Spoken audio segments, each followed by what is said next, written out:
And I said I would give a story, and I didn't. I forgot. So here's the story. This story was told by Ariel Sharon. Ariel Sharon was a big general in the in the IDF and the Israeli defense, and he had a miraculous miraculous career in the army.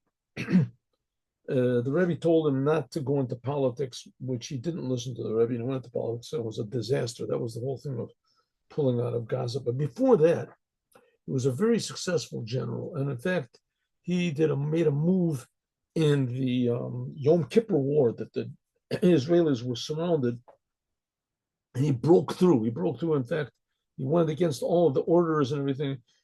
He called the Rebbe's office, and the Rebbe told him that that's what he should do. So he basically cut around the Egyptians and he trapped them. This whole thing. But that's not the story I want to tell. The story I want to tell is that one of his relatives became a Chabad Chassid, and or got married to a Chabad Chassid. In any case, so he was invited. He was fairly close to Chabad. Like I said, the Rebbe helped him tremendously in the Yom Kippur War. So there was a big Yud Tit Kislev, what they call a forbringen, a big ceremony. Yud Tit Kislev is a very big day in Chabad. That was the day that the first Rebbe of Chabad got out of prison. His enemies imprisoned him. He got out of prison. So he was there and he told a story. Ariel Sharon told the story. And the story he told was that when he was a big general in the, could be that he had other positions also, but in any case, he was a big general. He was well known. And he was sort of close to Chabad anyway, in somewhere peripherally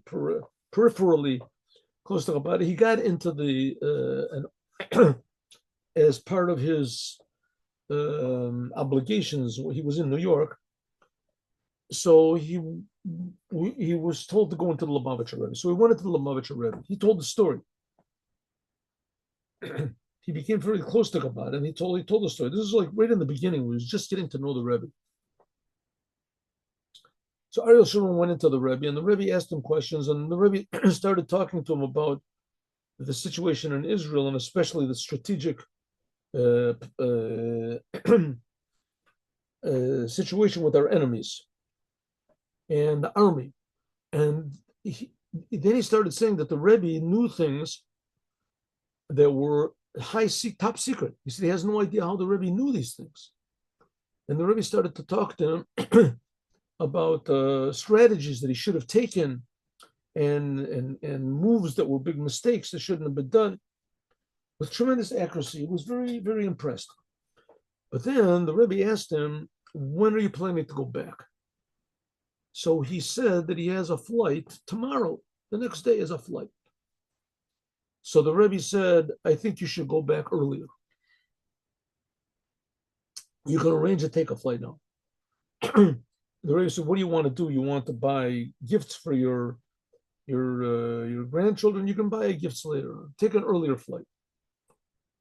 So he thought, what am I going to have to take an earlier flight for? He has plans to do whatever.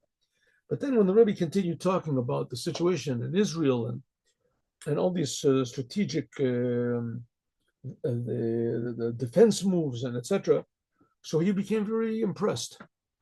And he decided that he'll take the Rebbe's advice. Then, in fact, he wouldn't really miss that much. So he would be back home early, and he wouldn't buy the gifts that he wanted to buy, but he could do that later. So he took the flight earlier, took an earlier flight. The earlier flight was, I don't know, 5 hours earlier or something like that, which was a little bit of a problem for his entourage. He had to have protection, such like that. But however it worked out. So he went early. The next day, it was discovered that the day after, or whatever, it discovered that flight, which he was supposed to have been on, was hijacked. That the Arabs knew that he was going to be on that flight somehow or other, and they hijacked that flight. And they took that flight he was supposed to be on. They took it to some Arab country, Tunisia or somebody, I don't know where it was, and they searched for an important person. And when they found out that there was the person that they wanted and that they were searching for on the plane, which was him, wasn't there. So they released the plane, and everyone was allowed to come back. So he said, how the Rebbe could possibly know that they were planning to do this, he had no idea. There's no possible logical idea that he could know, because none of his his intelligence knew of such a thing. But he did. And this impressed him tremendously by the Rebbe. But it didn't impress him that much, because in the end, the Rebbe told him very clearly that he should not go into politics. And he did, and it ended up that he pulled out of Gaza, and that's the whole problems that we've got now are because of him. But we can learn from this two things. Number one, the amazing accuracy of the Rebbe's power of prophecy or spiritual, whatever, that he knew these things.